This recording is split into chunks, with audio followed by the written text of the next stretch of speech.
संगठन सृजन के तहत जिला अध्यक्षों की नियुक्ति हमारे छत्तीसगढ़ में और सूरजपुर में शशि सिंह की नियुक्ति के बाद प्रथम सम्मेलन यहाँ किया गया और सैकड़ों के तादाद में कांग्रेस के कार्यकर्ता जिले के कोने कोने से आए।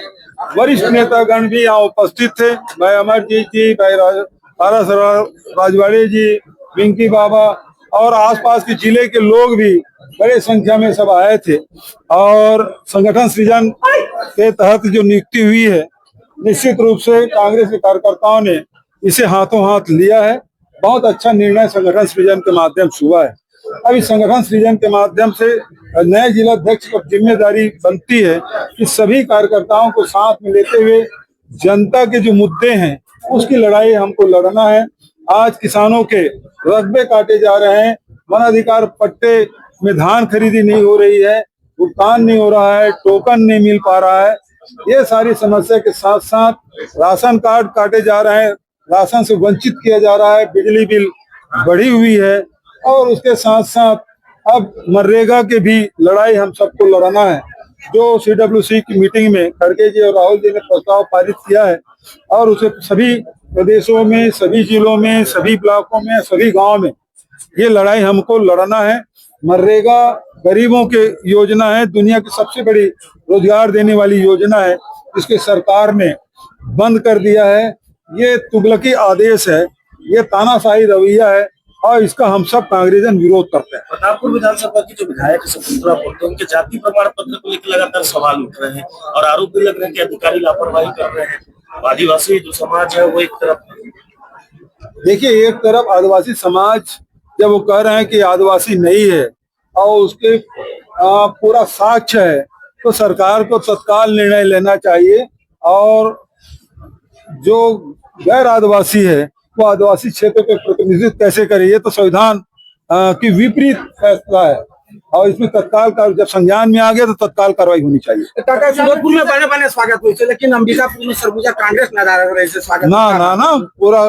देखिए, ऐसा है, मैं तो वहाँ पारिवारिक कार्यक्रम में गया था, कोई संगठन, देखिए संगठन के कार्यक्रम में था तो सब लोग थे, मैं वहाँ पारिवारिक कार्यक्रम में गया था, सभी के यहाँ शादी थी, मैं नहीं आ पाया था। तभी आना था, वो भी नहीं देखा। वो तमनार में जो बड़ी घटना घटी है वो लड़ाई लड़ना है, सब लोग एक जगह। कई बार ऐसा होता है कि बहुत सारे कार्यक्रम अचानक आते हैं तो सबको अलग अलग जगहों में मोर्चा संभालना होता है। प्रदेश अध्यक्ष आने वाले थे, कोई बात तो है ही नहीं, लेकिन तमनार जैसी घटना घटी उसके कारण से उसे जाना पड़ा और उसके कारण से आज वो भी 12 बजे प्रेस कॉन्फ्रेंस उन्होंने किया है। सरगुजा के जिला अध्यक्ष द्वारा एक बयान जारी किया गया मुस्लिम समुदाय को लेकर कि वो लोग शराब पीते हैं, मुस्लिम, उसको कैसे देखते हैं? मेरे जानकारी में नहीं आया।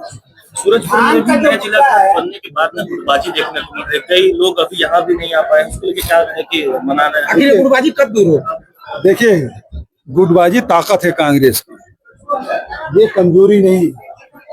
और कोई न कोई कार्यकर्ता किसी न किसी नेता के साथ जुड़ता है तो इसका मतलब वो गुटबाजी नहीं, वो ताकत है कांग्रेस। ठीक है, नहीं पूछे, हो गया। धान का जो मुद्दा प्रदेश में चल रहा है, इस पर जो आप लगातार आरोप लगा रहे, किसान परेशान है और विधानसभा आप लोग सवाल उठा सकते, किसानों की समस्या को लेकर। देखिए, हमारी सरकार थी तो सबको हमने आसान बना दिया है। भाई किसानों को उत्पादन बढ़े तो इसके लिए 2500 रुपये कुंटल धान देती है, उत्पादन बढ़ गया, धान खरीद केंद्र हमने बढ़ा दिया, जो 1900 था उसे बढ़ाकर 300 कर दिया, किसान आसानी से धान बेच पा रहा था। मायूस को लेकर काफी दिक्कत है। दूसरी बात यह है कि अब जब धान हो गया तो मिलिंग के लिए 120 रुपये प्रति क्विंटल किया था आसानी से।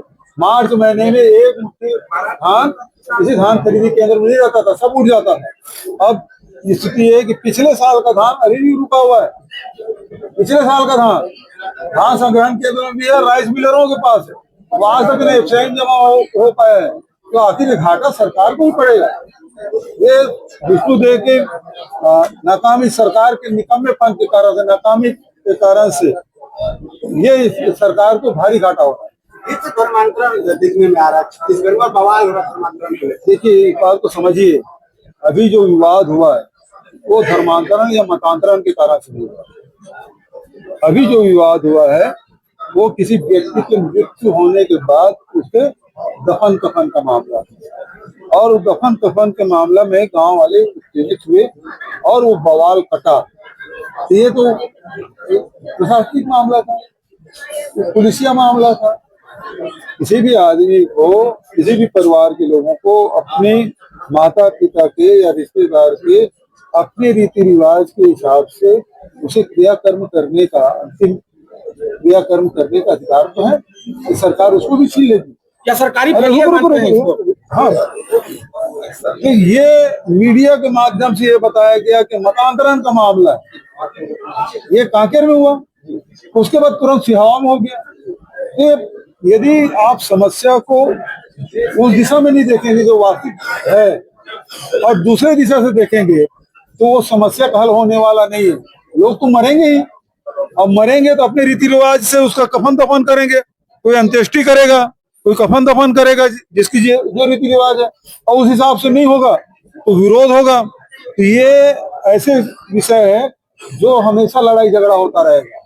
सरकार को इस दिशा में कदम उठाना चाहिए। सरकार इस दिशा में क्या काम करे इसको जवाब देना चाहिए। क्राइम रेट में लगातार वृद्धि देखने को बहुत, ये विजय शर्मा से कुछ समझ नहीं रहा है।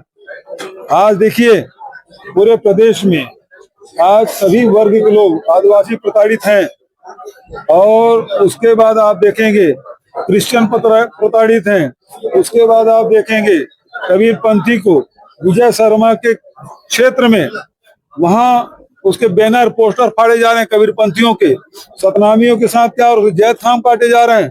तो कोई भी समाज है अपने रीति रिवाज के साथ नहीं चल सकता।